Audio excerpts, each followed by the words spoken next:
Today, I'm going to be asking AI to tell us between Peter Obi and Tinubu, who is actually better fit to be Nigeria's president based on their tenure as governor. Now, all of you know that AI does not use emotions. AI doesn't care about who you like or who you don't like. AI doesn't care whether you are APC or PDP or whatever. AI will only state facts and give you the truth based on facts. The first question I'm going to ask AI is I'm going to ask it, how are you going to rate these two people based on their tenure as governor? So the first question I'm going to ask here is for AI to list the factors that are going to be used to judge them as governors. So let's look at the factors together. Number one is security and stability.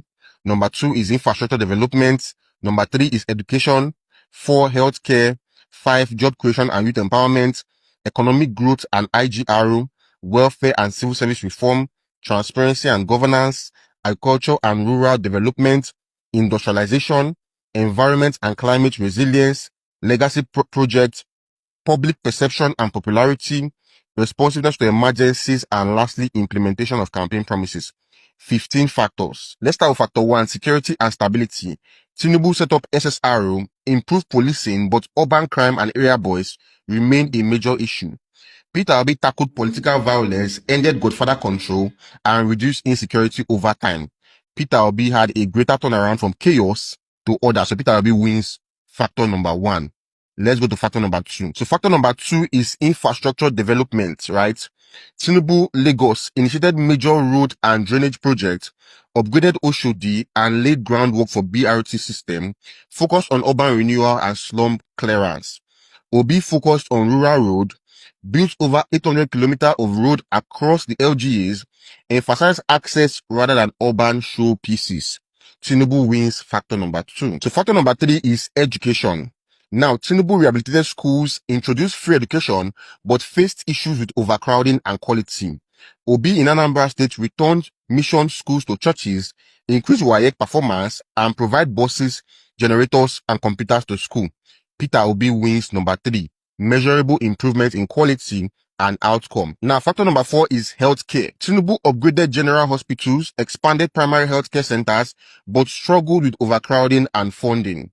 Obi in Anambra revamped over 100 healthcare facilities, partnered with churches to run hospitals, equipped and staffed centers better. Peter Obi wins the factor number 4. He had broader rural healthcare reach and better partnership. So Peter Obi wins factor number 4. Factor number 5 is job creation and youth empowerment. Now, Tinubu in Lagos encouraged private sector growth, created LASMA and KAI, employed the youth, and supported informal sector indirectly. Obi focused on small-scale grants, youth skill acquisition, and also did public sector hiring, some public sector hiring. But Tinubu wins factor number 5. Tinubu wins this one too as well. Let's go to factor number 6. Factor number 6 is economic growth and internally generated revenue. Tinubu in Lagos State grew the IGR from 600 million naira to 7 billion naira monthly through aggressive tax reforms and LIRS creation. Obi in Anambra State improved IGR modestly, but focused more on reducing government debt and saving fund.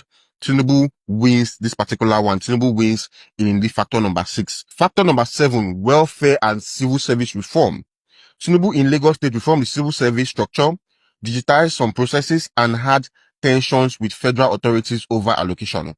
But Peter Obi paid salaries, paid pensions promptly, ensured he cleared arrears, introduced biometric verification, and reduced wastage. Peter Obi wins factor number 7. Let's look at factor number 8. Factor number 8, transparency and governance. Tinubu in Lagos State is known for strategic vision, but criticized for lack of full budget transparency and allegation of opaque finances. Peter Obi had regular budget publications, frugal spending, left billions in state savings, and is widely praised for transparency. Peter Obi wins factor number 8. Factor number 9, agriculture and rural development. Tinubu in Lagos had minimal focus on agriculture due to Lagos' urban nature with some rural initiatives in Ekpe and Badagry. Obi, on the other hand, invested in rural roads, supported farmers with inputs and training, and promoted community development projects. Of course, Obi wins in this one too as well. Factor number 10, industrialization. Tinubu in Lagos promoted the Lekki Free Trade Zone, laid foundation for Eco-Atlantic, and attracted major investors to Lagos. Obi in Anambra supported SMEs, revived Onitsha Industrial Hub modestly, but had few large-scale industrial initiatives. So Tinubu wins this one hands down. More impactful, large-scale industrial groundwork. Tinubu wins in this one. Factor number 11, which is environment and climate resilience. Tinubu in Lagos started drainage and flood control projects, beautification efforts, but Lagos remained highly flood prone. Obi tackled erosion, a major problem in the state, partnered with federal agencies and supported tree planting. Obi had a much more tailored proactive response to local environmental issue. So Obi wins factor number 11 too as well. Factor number 12, legacy projects. Tinubu had the BRT system. He also had LIRS and LASMA, which are foundational reforms that shaped modern Lagos governance. While Obi returned schools to mission, had physical savings culture and rural infrastructure projects. Tinubu wins in factor number 12, which is legacy projects. Tinubu had long-lasting, system-wide legacy structures. Factor number 13 is public perception and popularity. Tinubu is a highly influential political figure, widely respected in Lagos politics, but also controversial in national perception. Obi has gained reputation for integrity and prudence, widely respected across party lines, and has strong grassroots appeal. Obi wins the number 13 in terms of public perception. Factor number 14 is responsiveness to emergencies. Tinubu in Lagos State responded to flooding and urban crisis with early stage agencies, but often slow or overwhelmed by scale. Obi, on the other hand, was proactive in crises like political violence, erosion, and health emergencies, and often emphasized quick intervention. So Obi wins in the factor number 14. On factor number 15, implementation of campaign promises. Tinubu delivered on major reform-oriented promises like tax reform, urban renewal, and governance restructuring, while Obi closely aligned actions with promises, especially in education, healthcare, and physical discipline, and often referenced his manifesto in progress tracking. Obi also wins factor number 15 as well too. Now let's look at the full scorecard and see who wins the whole thing. Now, of course, an unbiased comparison of the scorecard will say that Peter Obi wins on 10 factors and Tinubu wins on 5 factors. So I have to now ask, now compare Peter Obi to every democratic governor that has ruled a state in Nigeria since 1999 and tell me who is best fit to be the president on the factors listed previously.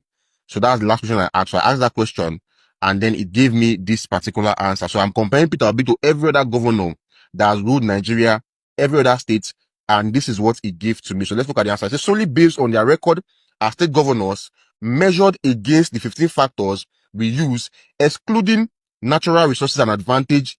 The answer, of course, remains top performer Peter Obi. Other notable mentions are Umar Musa Yar'Adua, 1999 to 2007, Rabiu Kwankwaso, Bukola Saraki.